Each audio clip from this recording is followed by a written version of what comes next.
Hi everyone, well welcome to the channel, and it's of course getting to know BMO, and the man from the BMO is our mortgage specialist Asid Naim. There he is, and we're talking today about new build mortgages. Asad, good to see you, buddy.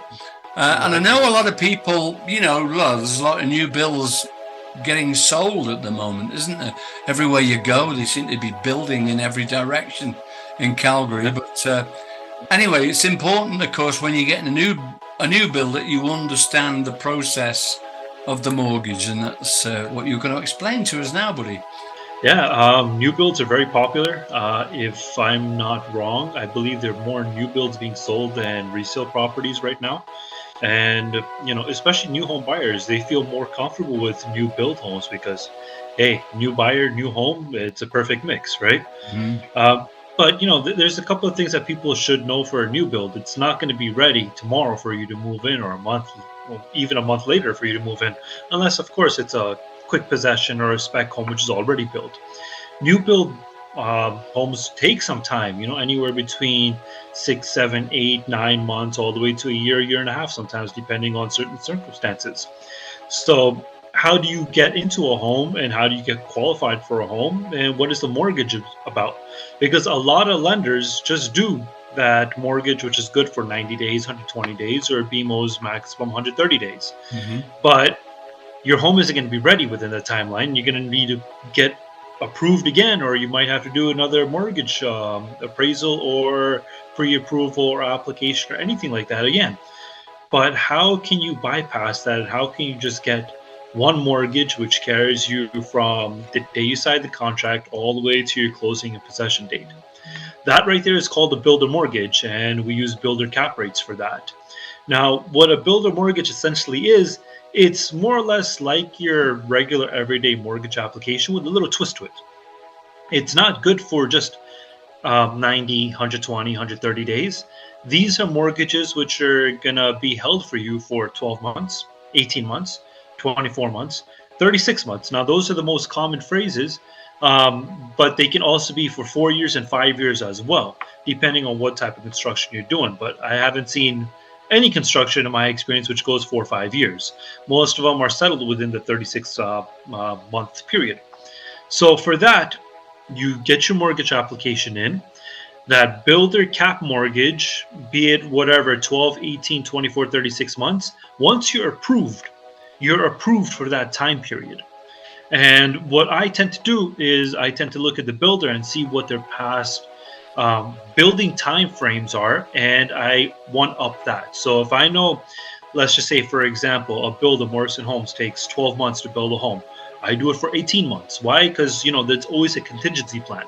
Yeah. You don't want to be sitting on the 11th month and 29th day and find out that you're not taking possession the next 2 days, and then your mortgage application or your mortgage approval will expire. So that's why I give them a little bit of a buffer to extend that. So, okay, you have that 18 months to have that home completed, any other contingencies that you have with the builder fulfilled before you actually go in and move into that home. So that gives a peace of mind. Now, once you're approved, you're approved. There's no more income checks. There's no more background checks. There's no more credit bureau checks. One appraisal is done on the property based on specs and purchase agreements.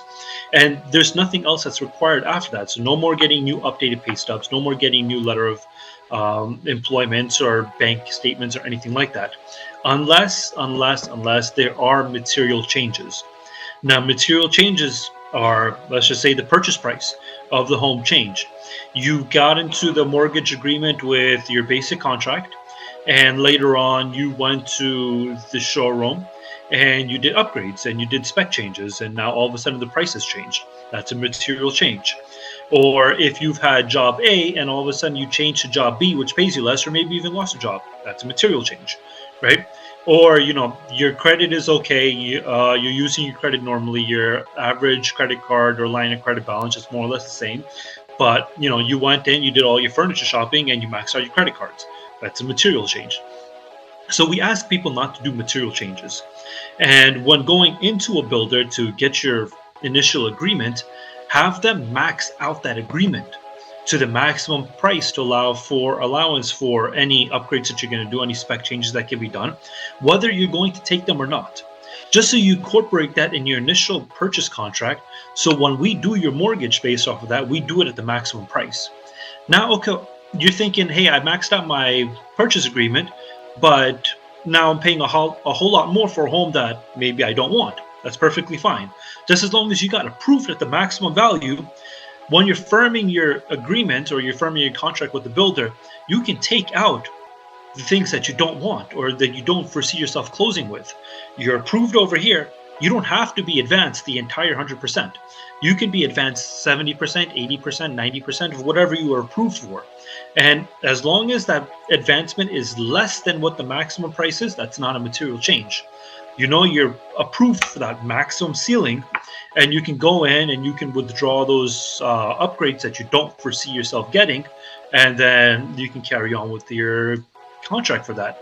But you're approved for that maximum value, and there's no other price change that's going to happen above that ceiling price, which will change that builder locked in mortgage. So in a nutshell, that's exactly what builder rate mortgages are. That's what builder mortgages essentially are and how they work. But if you have any question, Stu's here, I'm here, we're happy to help you out.